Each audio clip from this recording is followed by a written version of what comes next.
आप देख रहे हैं उत्तराखंड लाइव न्यूज, खबरों की सच्चाई तक। जैसे अगर हम आरक्षण की बात करें, जिस तरीके से आप देख सकते हैं कि आरक्षण को लेके काफ़ी कुछ बातें भी उठ रही हैं, तो इस विषय में जो समाजवादी पार्टी है, समाजवादी पार्टी की क्या सोच है या क्या कहेंगे, इस विषय में थोड़ा सा क्लियर करें।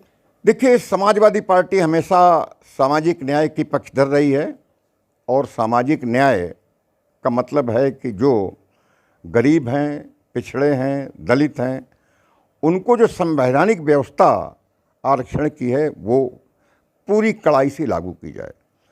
जब राज्य बना तो जो 27% आरक्षण ओबीसी का पिछड़े वर्गों को मिलता था, यहाँ वो करके 14 कर दिया गया।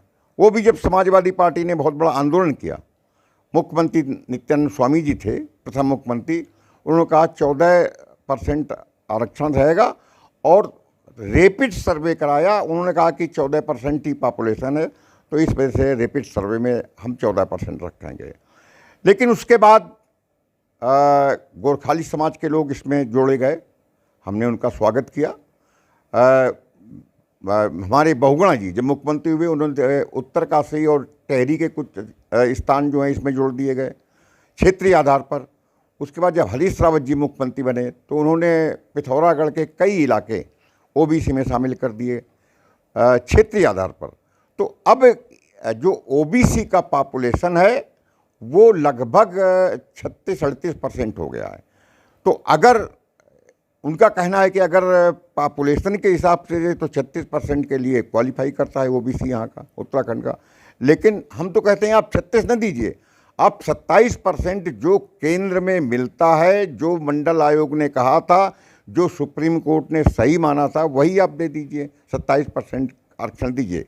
दूसरा एक और बात है कि मंडल आयोग जब बना था 79 में, तो तत्कालीन नेताओं ने इस क्षेत्र के, उत्तर प्रदेश में था ये जहमत नहीं उठाई कि मंडल आयोग पर्वतीय जनपदों में विजिट करे।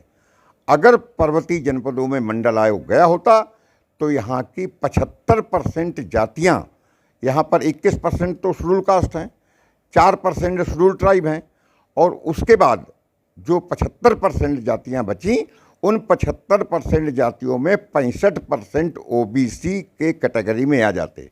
और जब ओबीसी के कैटेगरी में आ जाते तो उनको प्रदेश में और देश में 27% का आरक्षण राज्य बनने के बाद मिलता।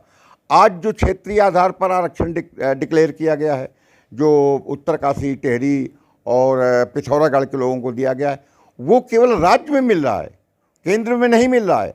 समाजवादी पार्टी ने कहा कि अगर हम सत्ता में आते हैं तो हम ये पैरवी करेंगे, क्योंकि अब पिछड़ा वर्ग आयोग वो संवैधानिक दर्जा है उसको, और हम पैरवी करेंगे कि जो मंडल आयोग जिन मानकों पे 79 में सर्वे कराया था, उसी मानकों में हमारा पिछड़ा वर्ग आयोग सेंटर का वो यहाँ उत्तराखंड में सर्वेक्षण उन्हीं मानकों के आधार पर, उन्हीं पैरामीटर्स को लेकर के कराए, और जितनी भी जातियाँ उत्तराखंड की उसमें आ जाती हैं उनको ओबीसी की श्रेणी में शामिल करते हुए प्रदेश और देश में 27% का आरक्षण उत्तराखंड के लोगों को दिया जाए।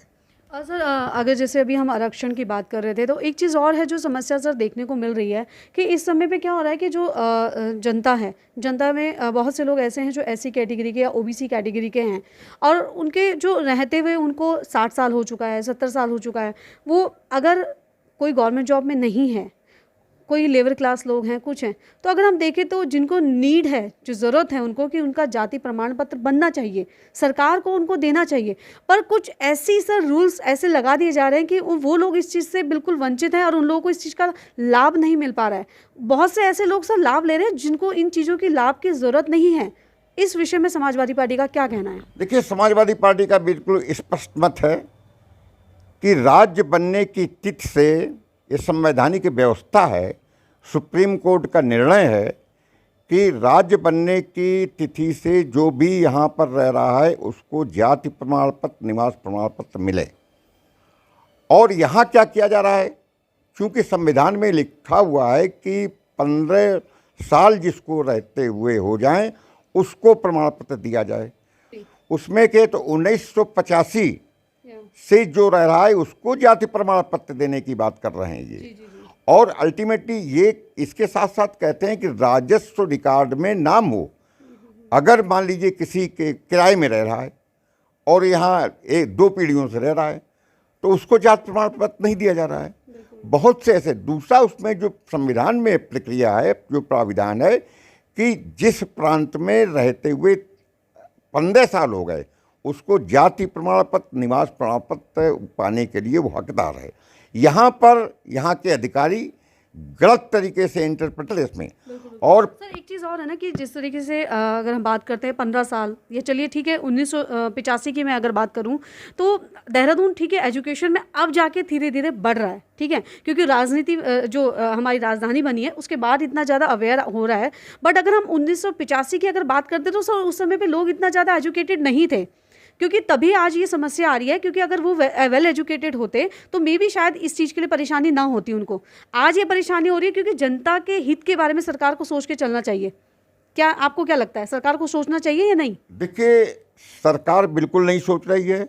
और ये जो बात आपने उठाई, बहुत से अच्छा एक प्रश्न है जो आपने पूछा है।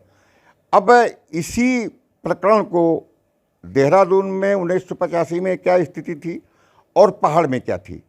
पहाड़ में जब 79 में मंडल आयोग बना, अगर उसमें सर्वेक्षण हो गया होता तो उसमें जो महिलाएं थीं और उसमें कितनी महिलाएं हाई स्कूल पास थीं, कितनी महिलाएं निरक्षर थीं, उनके बच्चे, तो उसमें जो सामाजिक और शैक्षणिक शब्द प्रयोग किया गया है कि सामाजिक रूप से पिछड़े हों और एजुकेशनली, अगर माँ नॉन मैट्रिक है तो वो एजुकेशनली पिछड़ी हुई है। और यहाँ मैं समझता हूँ कि पहाड़ की स्थिति, उसमें जितने भी राजपूत, राजघराने के राजपूतों को छोड़ करके जो 4% हैं, और संपूर्ण यहाँ पर पंडा जाति और ब्राह्मण, ऊंची धोती वाले, राजपूत, ये सब आरक्षण की, ओबीसी के आरक्षण परिधि में आ जाती। ये इन सरकारों ने, यहाँ के नेताओं ने, और वर्तमान में हम तो कहते हैं राज बन गया, तो अभी तक ये पहल नहीं की गई है। और अगर समाजवादी पार्टी सत्ता में आती है तो प्रथम सत्र में ही एक विधेयक लाया जाएगा और विधेयक ये पास किया जाएगा कि 79 में जब मंडल आयोग बना था उसके पैरामीटर के आधार पर पूरे उत्तराखंड का सर्वेक्षण कराया जाए और जातीय आधार पर गणना हो और उसके बाद 27% का आरक्षण यहाँ पर समस्त जातियों को दिया जाए जो क्वालिफाई कर रही हैं। Thank you so much sir, आज आपने उत्तराखंड लाइव न्यूज़ पे आप सभी दर्शकों के सामने आए। धन्यवाद, बहुत बहुत धन्यवाद। देखा हमने अभी, हम उत्तराखंड लाइव न्यूज़ पे हमारे बीच में मौजूद थे मिस्टर डॉक्टर सत्यनारायण सचान, जो कि समाजवादी पार्टी के प्रदेश अध्यक्ष हैं। क्या रहा, क्या बातचीत रही, आपने सीधा उत्तराखंड लाइव न्यूज़ पे यहाँ की आपने सीधा आपने लाइव देखा। बहरहाल अभी के लिए इतना ही काफ़ी। नए चेहरे के साथ, नई जगह के साथ फिर आपसे दोबारा मुलाकात होगी, तब तक के लिए नमस्कार।